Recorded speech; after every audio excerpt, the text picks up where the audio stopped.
Hello and welcome to Mersing English journey. So tense के video series का ये हमारा 8वां वीडियो है, 8th वीडियो। और आज हम कवर करने जा रहे हैं फ्यूचर कंटिन्यूअस टेंस को, जो कि इंग्लिश लैंग्वेज के लर्निंग का एक क्रूशियल पार्ट है। So let's cover the basic concepts of future continuous tense, like what it means to be future continuous tense, its structure और pattern of sentence construction, its usage and exceptions. So let's start it with its basic usage and identification. So जिस तरह हमने future indefinite tense में identification के लिए देखा था कि हिंदी की सेंटेंस के एंड में गा गे गी लगा हुआ होता है, उसी तरह फ्यूचर कंटिन्यूअस टेंस के एंड में हिंदी के सेंटेंसेस के आखिर में रहा होगा, रहे होगे और रही होगी ये वर्ड्स लगे होते हैं।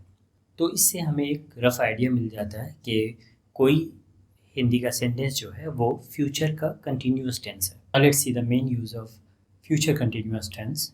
Well, future continuous tense is used to talk about actions which will be going on at a time in the future.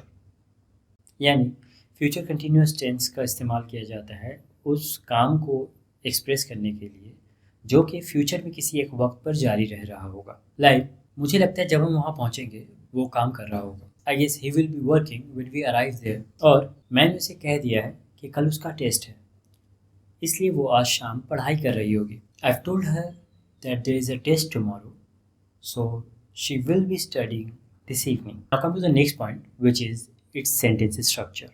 Let's see कि एफर्मेटिव सेंटेंस में इसका स्ट्रक्चर क्या होता है। सब्जेक्ट प्लस विल और shall plus be plus verb ing plus object. Now negative sentence में इसका structure क्या होता है। सब्जेक्ट प्लस विल और shall plus not plus be then verb ing then object. Now let's see interrogative sentence में या question में इसका क्या स्ट्रक्चर होता है। सो विल और shall plus subject plus be then verb ing plus object then question mark. Now negative interrogative में इसका स्ट्रक्चर क्या होता है। विल और shall plus subject plus not plus be then verb ing plus object then question mark. इसके साथ साथ हम कॉन्ट्रैक्शंस देखते हैं फ्यूचर कंटिन्यूअस टेंस का। पॉजिटिव सेंटेंस में लाइक आई विल बी क्या बन जाता है। I will be then you will be becomes you'll be.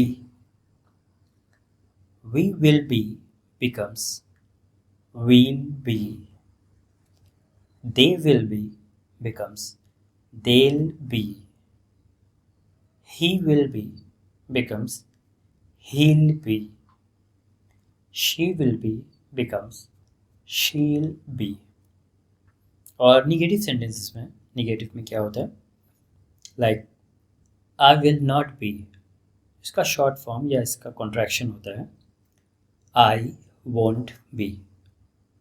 इसी तरह से you will not be becomes you won't be. We will not be becomes we won't be and so on. Now come to the next point, which is its usage and exceptions. So we also use this tense to express actions in the future which are already planned or arranged. यानी हम इस tense का इस्तेमाल future actions में भी कर सकते हैं अगर कोई चीज़ पहले से प्लान्ड या अरेंज्ड हो। जैसे हम अगले महीने उदयपुर घूमने जाएंगे।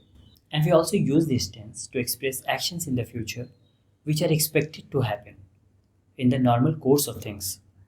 यानी हम इस टेंस का इस्तेमाल फ्यूचर एक्शंस में भी कर सकते हैं अगर कोई चीज़ उम्मीद की जा रही हो कि आमतौर पे होने ही वाली है।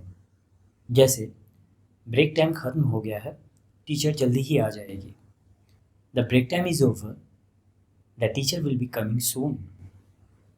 अब हम आते हैं एक्सेप्शंस की तरफ। तो फ्यूचर कंटिन्यूअस टेंस का एक्सेप्शन क्या है। जैसा कि अदर कंटिन्यूअस टेंस का एक्सेप्शन था कि स्टेटिव वर्ब को हम कंटिन्यूअस फॉर्म में नहीं लगा सकते। मतलब कुछ वर्ब्स हैं जो ing फॉर्म में नहीं लग सकते हैं कंटिन्यूअस फॉर्म में। सो सबसे पहले है verbs of perception like see, taste, smell, hear, notice etcetera. तो हम ऐसे नहीं कह सकते कि I will be hearing the concert from my room, बल्कि हमें कहना होगा I will hear the concert from my room. Next है verbs of thinking process like think, know, mean, mind etcetera. So we can't say she will be knowing the answers, हमें कहना होगा she will know the answers. Next है verbs showing possession like own, have, belong, possess etcetera. हम ऐसे नहीं कह सकते कि I will be owning a new car, हमें कहना होगा I will own a new car. Then next है वर्ब्स एक्सप्रेसिंग फीलिंग्स और state of mind like want, wish, believe, love, hate etcetera.